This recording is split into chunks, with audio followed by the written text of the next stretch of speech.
বিচার করার অধিকার ঈশ্বরের জন্য সংরক্ষিত থাক। জয় যিশু। নমস্কার।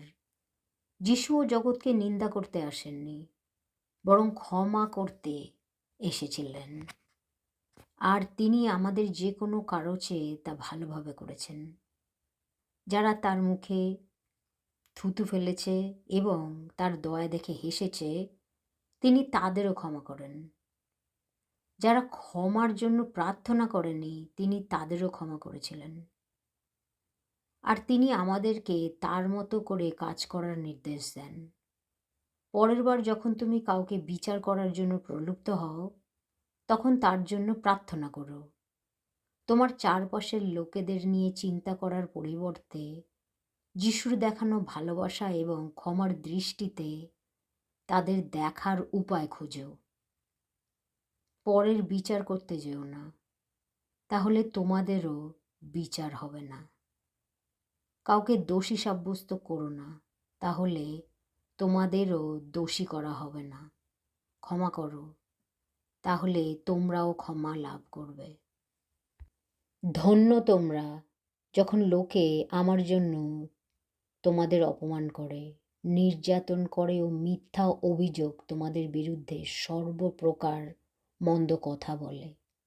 উল্লাসিত হও, আনন্দ করো, কারণ স্বর্গে তোমাদের পুরস্কার প্রচুর। কারণ পূর্বে ভাববাদীদেরও তারা এই উপায়ে নির্যাতন করত। ঈশ্বর জগৎকে দোষী সাব্যস্ত করার জন্য তার পুত্রকে এই জগতে পাঠাননি, বরং জগৎ যেন তার মধ্যে দিয়ে মুক্তি পায়, এই জন্য ঈশ্বর তার পুত্রকে পাঠিয়েছিলেন।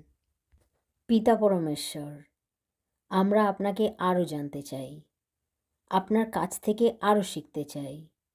আমাদের বিক্ষোভ দূর করতে, প্রয়োজনীয়তা নির্ধারণ করতে সাহায্য করুন এবং পরের বিচার করার অধিকার বোধ থেকে মুক্ত করুন। আমরা বিশ্বাস করি যে আপনার কৃপা আমাদের বেড়ে ওঠার সাথে সাথে এগিয়ে নিয়ে যাবে। জয় যিশু। হালেলুয়া। আমাদের শত শত কোটি আগাম ধন্যবাদ রইল। আমেন।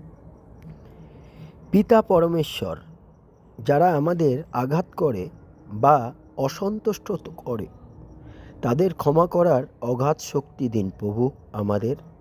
এমনকি যখন তারা ক্ষমা নাও চায়, তার জন্যে আপনি ক্ষমা করিবেন প্রভু।